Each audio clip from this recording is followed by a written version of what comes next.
You just got laid off and don't know what to do?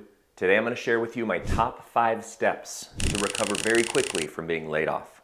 If you haven't subscribed yet, then subscribe and hit that bell so that every new video I release you're notified of and you can dive right in. Hi, my name is Stoltzfus. I'm the founder of the Job Hackers Network. We help leaders control their career trajectory by building their brand and ultimately growing their impact. In today's financial marketplace, layoffs are happening all over the place. We've been hearing about them, but now here you are sitting in a place where it's happened to you. So let's jump into the 5 things that you can do now to give yourself the greatest probability of turning this thing around, controlling it every step of the way, and making sure that every bit of energy and time is purposefully invested. Starting off with number 1, which is to go to internal company contacts. Now, I know that you might be in a situation where you weren't given notice. But if you are in a situation where you were given some form of forward notice, maybe you have a 30-day notice or something like that, in this case, you are primely positioned to be able to do something that you will not be able to do at any other point in time. And that is access internal company contacts via direct message. Maybe you use Slack for your direct messaging or something like that where you can reach out via Teams or anything and say, hey, John, let's have a quick chat. Hey, Sally, let's have a quick chat. And in that situation, you have a direct line. Trust me, when you step outside of the company after that last day, it is going to be harder for you to get to those conversations with the same people because now there's just a little bit of a wall that's built up. That individual knows that you're no longer with the company. But when you're inside of the company still, you've been notified that you are going to be laid off and you have this period of time. This creates a window of opportunity that you're never going to have again. So the number 1 thing that I want you to do if you are one of those individuals with this window is reach out to internal stakeholders. Internal individuals that might own a P&L, a profit and loss statement, individuals that would have problems in their business, in their operation that you can solve. So what you're going to do is you're going to take just a slight step back and put together your elevator pitch, your value proposition. This is going to be filled with some of your strengths, the ways in which you show up, the work that you really do, coaching and leadership towards this, and identify the specific pain in the business that you solve. So coaching and leadership towards increasing employee engagement, decreasing attrition by engaging leaders in purposeful activities with their associates, right? That might be something that I might say as a director HRBP, which is my former role. But you're driving towards equipping that individual to be able to understand how they could put you into play in their business to solve problems. And again, you're never going to have that window of opportunity with internal company contacts as well as you do during your initial notice period. So reach out to those internal company contacts first. I want to tell you a quick story about Peter Wren. For Peter Wren, he was at Intel, got notified that he was going to be let go in an upcoming layoff. And in the period where he was waiting for his last day to approach, he still had access to people inside of Intel. He was able to network into a position and land a position that enabled him to continue his career at the company that he did most desire to still be with and transition forward very smoothly, very quickly, and very purposefully throughout. The second step that you're going to take is to contact what I call ideal contact advocates. Why are these people ideal? Because they're one step closer to what you want than you are, right? They have at least a center of influence, if not a center of control, over the role that you'd like to attain. Now, keep in mind, this step is available to everybody, whether you have notice and you have that period or not. You have the opportunity to reach out to the individuals that can advocate for you because they already know you.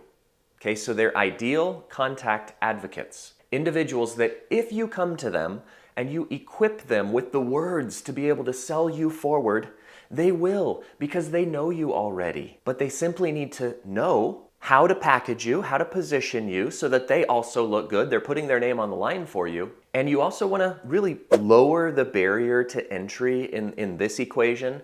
That is the key. As you're approaching these individuals, make it easy for them to meet with you. Make it easy for them to get time on your calendar. Send them a Calendly link with your availability. Lower the barrier to entry. If you know exactly what it is that you want from them because you know that they're connected to somebody else you're trying to get to, tell them.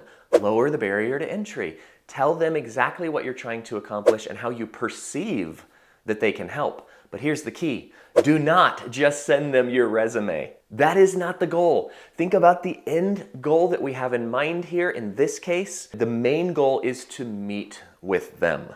Get with these individuals and take them from where they last knew you to where you are now. The pain and the problems that you solve for companies now, and then package up the words for them to be able to easily sell you forward.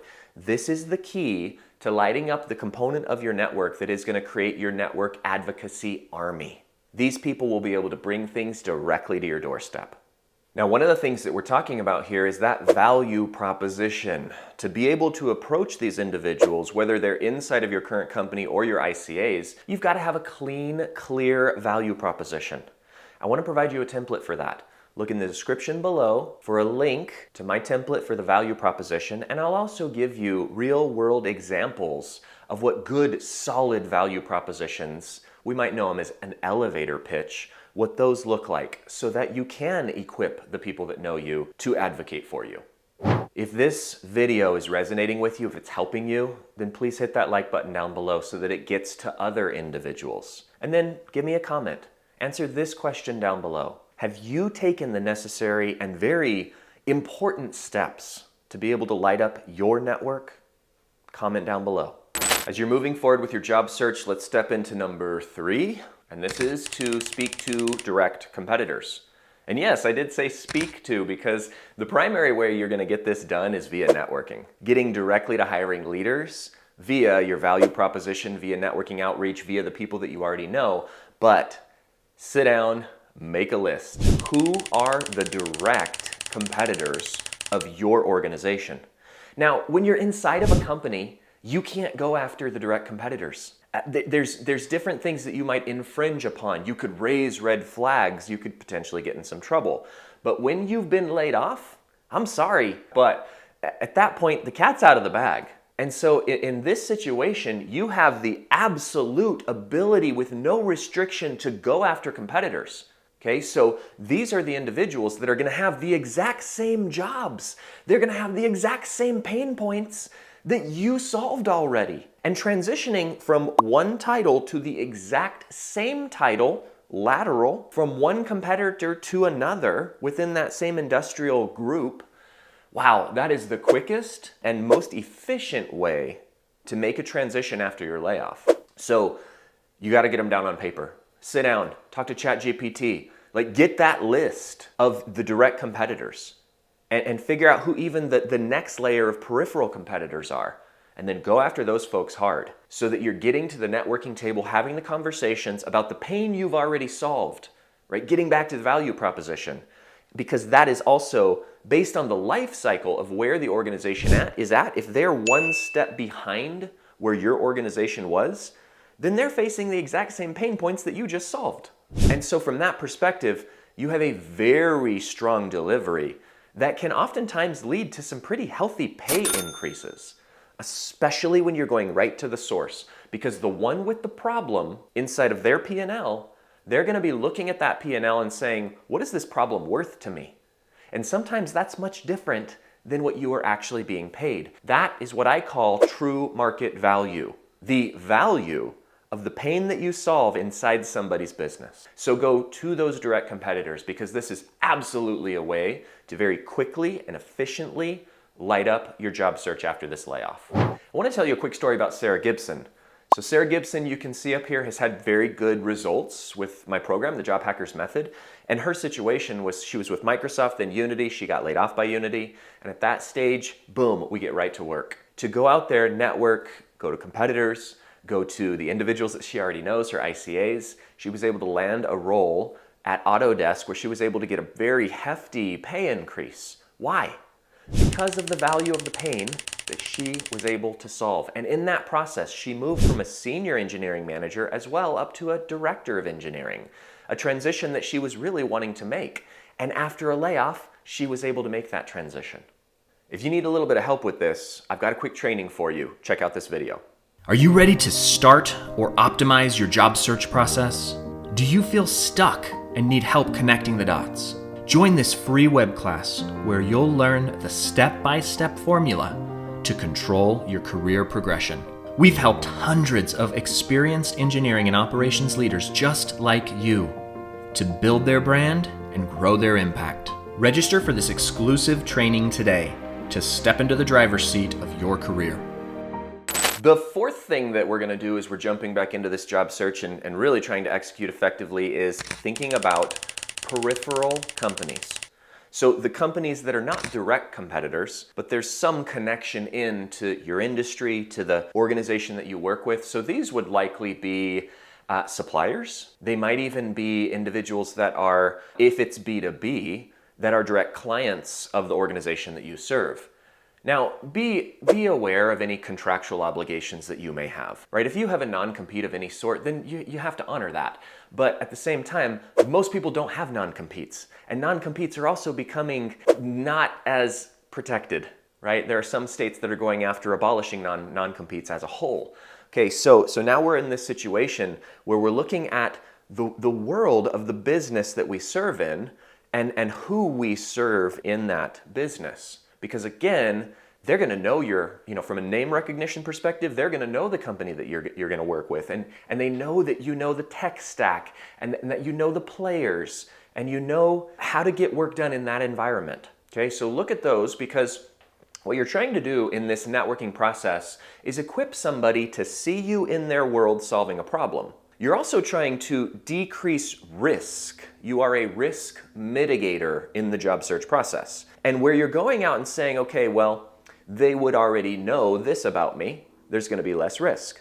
Because of the direct connection to my industry, there's gonna be less risk. Because they know the organization I worked with from a name recognition perspective, there's gonna be less risk. And so where we're looking at where this lesser risk is already stacked up for us, that's gonna be an easier place to create this new role, to step into new role quickly, to sell yourself effectively, and for that story to be very easily understood by the receiver. So think about those, right? We already went through competitors, now we're gonna be thinking about the suppliers, clients, individuals that are connected to the product, to the offering, to the work that we do. I wanna tell you a little bit about Patrick Castleman. Patrick Castleman was working at Intel, he got laid off. After 22 years with Intel, he got laid off. And so with Patrick Castleman, he had this healthy severance package, which is great. Everybody deserves that whenever they're stepping into that situation. But we were able to turn his job search around very quickly using the competitor and the peripheral relationships. As a solutions engineer, he was able to go over to Qualcomm and pitch his value proposition to manage a very large global account. And because of his very unique positioning with this large global account, he was able to make that connection, show that value, and the only person he was competing against was himself. He was at the networking table, he was flown in, he was, brought through that team environment without having to compete for the role via application. Networking is the way that you get this done. But you have to be visible to the right people. You have to gain access to the right people. And so that's what some of these buckets are related to, and how you position your story in a place where it's gonna be the most valued. The fifth component that I want to talk about today is considering alternative employment models. What do I mean by this? Contract. In many states, in many regions, we've had a negative perception of contract work. There are other regions where it's not a negative, where that is what people want to do with their whole career. Now, I can tell you, as we've moved forward into 2024, as we continue to move into 2025, things that involve money coming from diversified places is going to become even more desirable. Contract over here, maybe even a full-time employment gig over here, a part-time over here, some fractional work over here, but getting money in a diversified way decreases the risk that this is going to happen to you again. And in a contract situation, you can gain multiple contracts. What is the best way to find those contracts? to network with companies that might have pain you can solve. Because in those situations, as you're at the networking table, as you're talking to a hiring leader, and this individual is saying, yes, I do want to solve that problem. Ryan, what would it take to solve that problem? What would it take to make this happen? And in that situation, you could say, honestly, it's 3 months of work. That is a 3-month problem. That is a 6-week problem. That is something we could get done on contract. Because when it's contract work and it's a smaller piece of work, honestly, it's very easy for that P&L owner to get that into play. They don't have to check as many boxes. It's not that full-time role that they need to get through. And so sometimes that can turn around inside of this same week, and boom, we're solving the problem. We don't have to post an external rec. We don't have to post an internal rec. We found the solution to the problem. Boom, contract is written up. And there you are. You've now replaced a third, half, the full amount of your income in some situations. If you want help with how to price out that contract work, then contact me. Add a comment down below. We can touch base on that.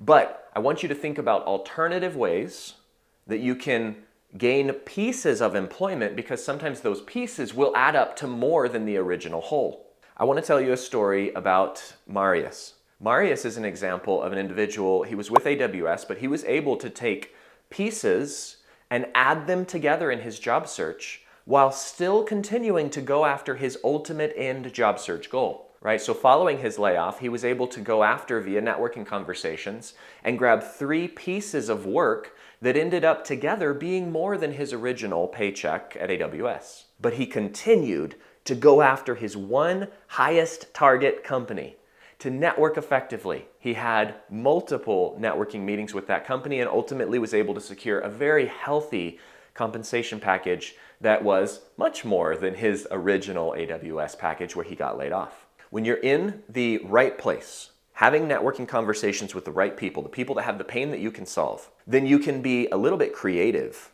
about how you solve that pain. And that's where contracts can come into play.